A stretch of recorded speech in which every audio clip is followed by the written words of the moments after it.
Olá, seja bem-vindo a mais um dia do nosso plano de leitura da Bíblia.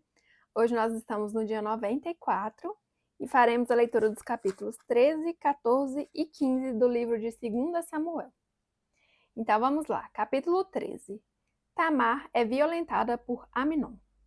Depois de algum tempo, Aminon, filho de Davi, apaixonou-se por Tamar. Ela era muito bonita e era irmã de Absalão, outro filho de Davi. Aminon ficou angustiado a ponto de adoecer por causa de sua meia-irmã Tamar, pois ela era virgem e parecia-lhe impossível aproximar-se dela. Aminon tinha um amigo muito astuto chamado Jonadab, filho de Simeia, irmão de Davi. Ele perguntou a Aminon: Filho do rei, por que todo dia você está abatido? Quer me contar o que se passa? Aminon lhe disse: Estou apaixonado por Tamar, irmã de meu irmão Absalão. Vá para a cama e finja estar doente, disse Jonadab. Quando seu pai vier visitá-lo, diga-lhe: Permita que minha irmã Tamar venha dar-me de comer. Gostaria que ela preparasse a comida aqui mesmo e me servisse. Assim poderei vê-la. Aminon aceitou a ideia e deitou-se fingindo-se doente. Quando o rei foi visitá-lo, Aminon lhe disse: Eu gostaria que minha irmã Tamar viesse e preparasse 2 bolos aqui mesmo e me servisse. Davi mandou dizer a Tamar no palácio: Vá à casa de seu irmão Aminon e prepare algo para ele comer. Tamar foi à casa de seu irmão, que estava deitado. Ela amassou a farinha, preparou os bolos na presença dele e os assou. Depois pegou a assadeira e lhe serviu os bolos, mas ele não quis comer. Então Aminon deu ordem para que todos saíssem e depois que todos saíram, disse a Tamar: Traga os bolos e sirva-me aqui no meu quarto. Tamar levou os bolos que havia preparado ao quarto de seu irmão. Mas quando ela se aproximou para servi-lo, ele a agarrou e disse: Deite-se comigo, minha irmã. Mas ela lhe disse: Não, meu irmão, não me faça essa violência. Não se faz uma coisa dessas em Israel. Não cometa essa loucura. O que seria de mim? Como eu poderia livrar-me da minha desonra? E o que seria de você? Você cairia em desgraça em Israel. Fale com o rei, ele deixará que eu me case com você. Mas Aminon não quis ouvi-la, e sendo mais forte que ela, violentou-a. Logo depois, Aminon sentiu uma forte aversão por ela, mais forte que a paixão que sentira, e lhe disse: Levante-se e saia. Mas ela lhe disse: Não, meu irmão, mandar-me embora será pior do que o mal que você já me fez. Ele, porém, não quis ouvi-la, e chamando seu servo, disse-lhe: Põe essa mulher para fora daqui e tranque a porta. Então o servo a pôs para fora e trancou a porta.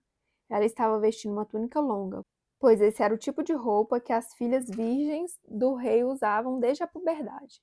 Tamar pôs cinzas na cabeça, rasgou a túnica longa que estava usando e se pôs a caminho, com as mãos sobre a cabeça e chorando em alta voz. Absalão, seu irmão, lhe perguntou: Seu irmão Aminon fez algum mal a você? Acalme-se, minha irmã. Ele é seu irmão. Não se deixe dominar pela angústia. E Tamar, muito triste, ficou na casa de seu irmão Absalão. Ao saber de tudo isso, o rei Davi ficou indignado, e Absalão não falou nada com Aminon, nem bem nem mal, embora o odiasse por ter violentado sua irmã Tamar. Absalão mata Aminon. 2 anos depois, quando os tosqueadores de ovelhas de Absalão estavam em Baal-Razor, perto da fronteira de Efraim, Absalão convidou todos os filhos do rei para se reunirem com ele. Absalão foi ao rei e lhe disse: Eu, teu servo, estou tosqueando as ovelhas e gostaria que o rei e os seus conselheiros estivessem comigo. Respondeu o rei: Não, meu filho, não iremos. Não iremos todos, pois isso seria um peso para você. Embora Absalão insistisse, ele se recusou a ir, mas o abençoou. Então Absalão lhe disse: Se não queres ir, permite, por favor, que o meu irmão Aminon vá conosco. O rei perguntou: Por que ele iria com você? Mas Absalão insistiu tanto que o rei acabou deixando que Aminon e os seus outros filhos fossem com ele. Absalão ordenou aos seus homens: Ouçam, quando Aminon estiver embriagado de vinho e eu disser: Matem Aminon, vocês o matarão. Não tenham medo, eu assumo a responsabilidade. Sejam fortes e corajosos. Assim os homens de Absalão mataram Aminon, obedecendo às suas ordens. Então todos os filhos do rei montaram em suas mulas e fugiram. Estando eles ainda a caminho, chegou a seguinte notícia ao rei: Absalão matou todos os teus filhos, nenhum deles escapou. O rei levantou-se, rasgou as suas vestes, prostrou-se com o rosto em terra, e todos os conselheiros que estavam com ele também rasgaram as vestes. Mas Jonadab, filho de Simeia, irmão de Davi, disse: Não pense o meu servo que mataram todos os seus filhos. Somente Aminon foi morto. Essa era a intenção de Absalão desde o dia em que Aminon violentou Tamar, irmã dele. Ó rei, meu senhor, não deve acreditar que todos os seus filhos estão mortos. Apenas Aminon morreu. Enquanto isso, Absalão fugiu. Neste meio tempo, a sentinela viu muita gente que vinha pela estrada de Horonaim, descendo pela encosta da colina, e disse ao rei: Vejo homens vindo pela estrada de Horonaim, na encosta da colina. E Jonadab disse ao rei: São os filhos do rei. Aconteceu como teu servo disse. Acabando de falar, os filhos do rei chegaram, chorando em alta voz. Também o rei e todos os seus conselheiros choraram muito. Absalão fugiu para o território de Talmai, filho de Amiúde, rei de Gesur. E o rei Davi pranteava por seu filho todos os dias. Depois que Absalão fugiu para Gesur e lá permaneceu 3 anos, a ira do rei contra Absalão cessou, pois ele se sentia consolado na morte de Aminon. Capítulo 14. Absalão volta para Jerusalém. Joabe, filho de Zeruia, percebendo que o rei estava com saudade de Absalão, mandou buscar uma mulher astuta em Tecoá e lhe disse: Finja que está de luto, vista-se de preto e não se perfume. Haja como uma mulher que há algum tempo está de luto. Vá dizer ao rei essas palavras. E a instruiu sobre o que ela deveria dizer. Quando a mulher apresentou-se ao rei, prostrou-se com o rosto em terra em sinal de respeito e lhe disse: Ajude-me, ó rei. Qual é o seu problema? Perguntou-lhe o rei, e ela respondeu: Sou viúva, meu marido morreu, deixando-me com 2 filhos. Eles brigaram no campo e, não havendo ninguém para separá-los, um acabou matando o outro. Agora todo o clã levantou-se contra a tua serva, exigindo: Entregue o assassino, para que o matemos pela vida do irmão e nos livremos também do herdeiro. Eles querem apagar a última centelha que me restou, deixando meu marido sem nome nem descendência na face da terra. O rei disse à mulher: Vá para casa, eu mandarei que cuide do seu caso. Mas a mulher de Tecoá lhe disse: Ó rei, meu senhor, é sobre mim e sobre a família de meu pai que pesará a iniquidade. Não pesa culpa sobre o rei e sobre o seu trono. O rei respondeu: Se alguém ameaçá-la, traga-o a mim, e ele não mais a incomodará. Ela acrescentou: Peça então ao rei que, em nome do Senhor, o seu Deus, não permita que o vingador da vítima cause mais destruição matando meu outro filho. E disse ele: Eu juro pelo nome do Senhor, nem só um fio de cabelo da cabeça de seu filho cairá. Disse-lhe ainda a mulher: Permite que a tua serva fale mais uma coisa ao rei, meu senhor. Fale, respondeu ele. Disse então a mulher: Por que terá o rei agido contra o povo de Deus? O rei está se condenando com o que acaba de dizer, pois não permitiu a volta do que foi banido. Que teremos que morrer um dia é tão certo como não se pode recolher a água que se espalhou pela terra. Mas Deus não tira a vida, ao contrário, cria meios para que o banido não permaneça afastado dele. E eu vim falar sobre isso ao rei, meu senhor, porque o povo me ameaçou. Tua serva pensou que se falasse com o rei, talvez ele atendesse ao seu pedido, e concordasse em livrar tua serva das mãos do homem que está tentando eliminar tanto a mim como ao meu filho da herança que Deus nos deu.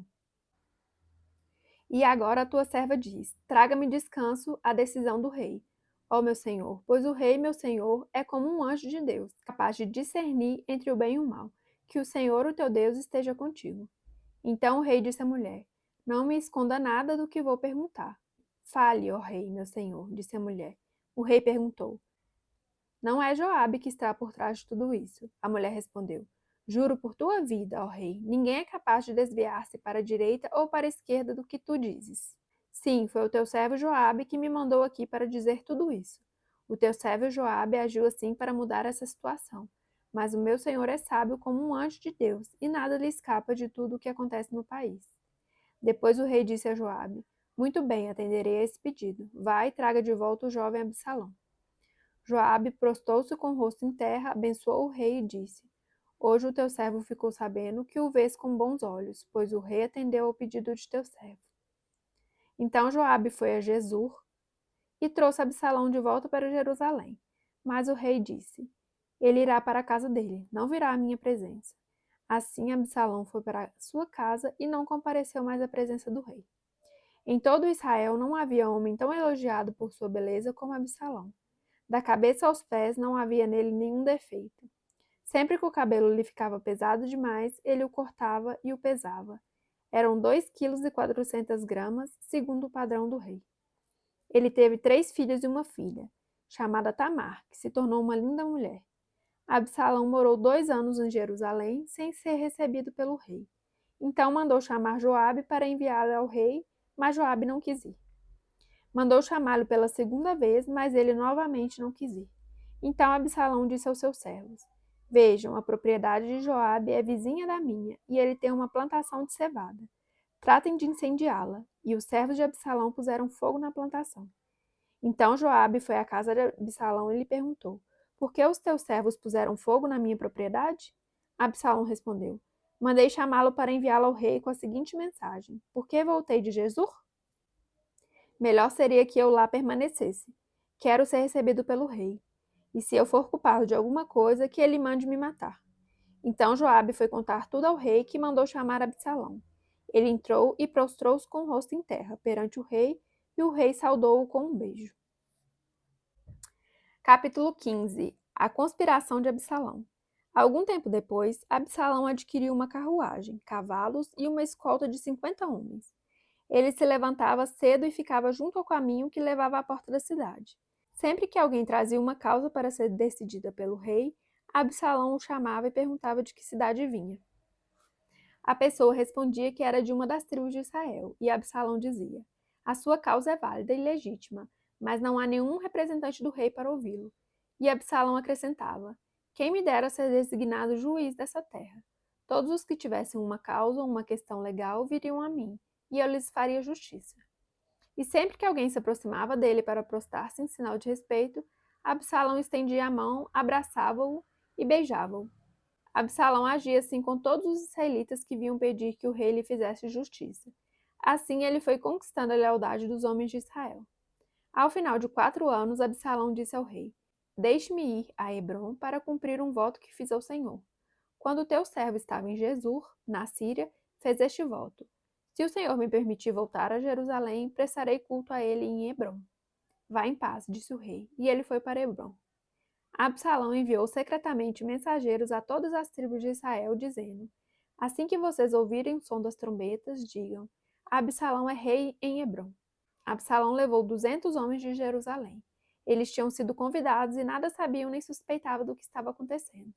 Depois de oferecer sacrifícios, Absalão mandou chamar Aitofel, da cidade de Giló, conselheiro de Davi. A conspiração ganhou força e cresceu o número dos que seguiam Absalão. A fuga de Davi. Então o mensageiro chegou e disse a Davi: Os israelitas estão com Absalão. Em vista disso, Davi disse aos conselheiros que estavam com ele em Jerusalém: Vamos fugir, caso contrário, não escaparemos de Absalão. Se não partirmos imediatamente, ele nos alcançará, causará a nossa ruína e matará o povo à espada. Os conselheiros do rei lhe responderam: Teus servos estão dispostos a fazer tudo o que o rei, nosso senhor, decidir. O rei partiu, seguido por todos os de sua família, deixou, porém, 10 concubinas para tomarem conta do palácio. Assim o rei partiu com todo o povo. Pararam na última casa da cidade e todos os soldados marcharam, passando por ele. Todos os queretitas e peletitas e os 600 de Feus que os acompanhavam desde Gate. O rei então disse a Itai de Gate: Por que você está indo conosco? Volte e fique com o novo rei, pois você é estrangeiro, um exilado de sua terra. Faz pouco tempo que você chegou. Como eu poderia fazê-lo acompanhar-me? Volte e leve consigo seus irmãos, que o Senhor o trate com bondade e fidelidade. Itai, contudo, respondeu ao rei: Juro pelo nome do Senhor e por tua vida, que onde quer que o rei, meu senhor, esteja, ali estará o teu servo, para viver ou para morrer. Então Davi disse a Itai: Está bem, pode ir adiante. E Itai, o giteu, marchou com todos os seus soldados e com as famílias que estavam com ele. Todo o povo do lugar chorava em alta voz enquanto o exército passava. O rei atravessou o vale do Cedron e todo o povo foi com ele em direção ao deserto. Zadok também estava lá, e com ele todos os levitas que carregavam a arca da aliança de Deus. Abiatar também estava lá. Puseram no chão a arca de Deus até que todo o povo saísse da cidade. Então o rei disse a Zadok: Leve a arca de Deus de volta para a cidade. Se o Senhor mostrar benevolência a mim, ele me trará de volta, e me deixará ver a arca e o lugar onde ela deve permanecer. Mas, se ele disser que já não sou do seu agrado, aqui estou. Faça ele comigo a sua vontade. Disse ainda o rei ao sacerdote Zadok: Fique alerta, volte em paz para a cidade, você, Aimás, seu filho, e Jonatás, filho de Abiatar. Pelos desfiladeiros do deserto ficarei esperando notícias de vocês. Então Zadok e Abiatar levaram a arca de Deus de volta para Jerusalém e lá permaneceram. Davi, porém, continuou subindo o Monte das Oliveiras, caminhando e chorando, com a cabeça coberta e os pés descalços. E todos os que iam com ele também tinham a cabeça coberta e subiam chorando.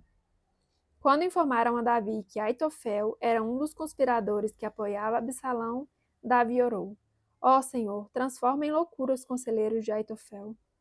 Quando Davi chegou ao alto do monte, ao lugar onde o povo costumava adorar a Deus, veio ao seu encontro o arquita Husai, com a roupa rasgada e com terra sobre a cabeça. E Davi lhe disse: Não adianta você vir comigo, mas se voltar à cidade, poderá dizer a Absalão: Estarei ao teu serviço, ó rei. No passado estive a serviço de teu pai, mas agora estarei a teu serviço. Assim você me ajudará, frustrando o conselho de Aitofel. Os sacerdotes Zadok e Abiatar estarão lá com você. Informe-os do que você souber no palácio. Também estão lá os 2 filhos deles, Aimás e Jonatás. Por meio deles me informe de tudo o que ouvir. Husai, amigo de Davi, chegou a Jerusalém quando Absalão estava entrando na cidade. Finalizamos então mais um dia do nosso plano de leitura da Bíblia. Muito obrigada pela sua companhia. Fique com Deus e até amanhã. Tchau, tchau.